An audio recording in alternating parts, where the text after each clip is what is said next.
লাউ চিংড়ি তো সবাই অনেকভাবেই খেয়েছেন, তো এইভাবে কেউ খেয়েছেন কিনা একটু জানাবেন। আমি এখানে লাউ চিংড়ি মাছ মসুর ডাল দিয়ে রান্না করেছি, আমার কাছে তো অনেক মজা লেগেছে। আসসালামু আলাইকুম বন্ধুরা, সবাই কেমন আছেন? নতুন একটা ভিডিওতে আবারও আপনাদেরকে স্বাগত জানাচ্ছি। তো চলুন বন্ধুরা, রেসিপিটি শুরু করা যাক। কড়াই প্রথমে পরিমাণ মতো সরিষার তেল দিয়েছি। এবারে এখানে আমি পেঁয়াজ আর মরিচ দিয়ে একটু নেড়েচেড়ে ভেজে নিব হালকা করে। তো এইভাবে রান্নাটা করলে অনেক বেশি মজা হয় খেতে, চাইলে আপনারা একবার হলো ট্রাই করে দেখতে পারেন, আশা করছি খারাপ লাগবে না। তো এই তো আমার একটু হালকা করে ভেজে নিয়েছি, খুব বেশি ভাজার দরকার নেই। তারপরে আমি এখানে একটা তেজপাতা আর ছোট এলাচ দিয়েছি, আবারও একটু ভালো করে নেড়েচেড়ে মিশিয়ে নিব। এরপরে মশলা থেকে যখন একটা সুন্দর ফ্লেভার ছড়াবে সেই পর্যায়ে গিয়ে আমি আদা রসুন পেস্টটা দিয়ে দিব।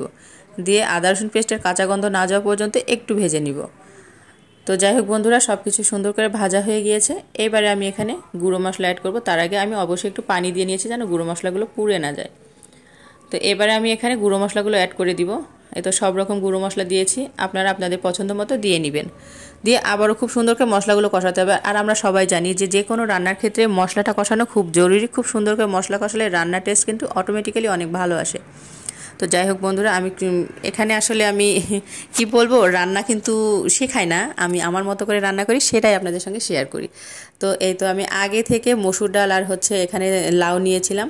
সেই লাউটা আমি সুন্দর করে কেটে ধুয়ে প্রেশার কুকারে আমি একটা সিটি দিয়ে নিয়েছি। এতে করে আমার মনে হচ্ছে যে রান্নাটা খুব শর্টকাটে করা যাবে আর সিদ্ধটা খুব ভালোভাবে হয়ে যাবে। আর এই তো এখানে আমি গলদা চিংড়ি নিয়েছি, একটু বড় সাইজের। আর আপনারা চাইলে ছোটো চিংড়ি দিয়েও করতে পারেন, তাতে করে কিন্তু টেস্টের কোনো হেরফের হবে না। তো আমি এই মাছগুলোকে খুব সুন্দর করে ক্লিন করে নিয়েছি। আর মাথার খোসাটা আর পিছনে অল্প একটু খোসা রেখেছি, এতে করে দেখতেও ভালো লাগে, মাছটা একদম ছোট হয়ে যায় না। তারপরে আমি সব কিছু সুন্দর করে একটু লবণ হলুদ দিয়ে মেখে নিয়ে হালকা করে ভেজে নিব। না ভাজলেও হয়তো, তারপর আমার মনে হলো যে একটু ভাজলে ভালো লাগবে।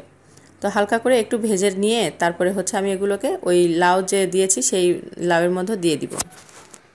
আসলে এটা কোনো স্পেশাল রান্না না, জাস্ট আমরা বাসায় যেভাবে খাই এইভাবেই রান্নাটা করেছি, কোনো স্পেশাল কিছু না।